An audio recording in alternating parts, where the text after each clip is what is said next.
Сузак районунда бир тууган агасынан көз жарган кыз баласынан баш тартты. Жалал Абад облусунун Сузак районунда бир тууган агасынан көз жарган кыз мектепте жакшы окуган окуучу болгон. Бул тууралуу Супер КЖ порталына Сузак райондук эмгек жана социалдык өнүктүрүү башкармалыгынын үй-бүлө жана балдарды коргоо бөлүмүнүн кызматкерлери айтып берди. Кызды учурда эжеси карап жатат. Ооруканадан чыккан. Төрөлгөн наристе уул экен. Кыз андан баш тартты. Ымыркай районундагы төрөт үйүндө. Кыздын апасы бүгүн эртең Орусиядан келип калат. Биздин маалыматтар боюнча кыз мектепте жакшы окуучу экен. Ал эгиздин түгөйү. Кыз менен сүйлөшүү жүргүзүүдө ал боюнда бар экенин билбегендигин айтууда.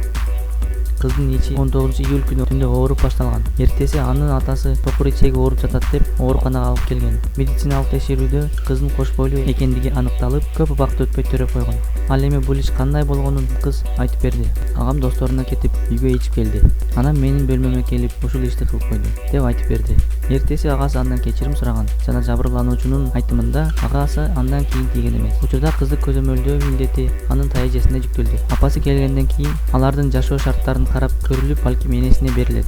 Биздин башкармалык дагы бул ишти көзөмөлдөп турат, деди кызматкерлер. Жалал Абад областык ички иштер билими бул факты Сузак райондук ички иштер билиминде кылмыштардын жана жооруктардын бирдиктүү реестрине каттап, сотко чейинки териштирүү башталган. 20 жаштагы шектүү 2 айга камакка алынган.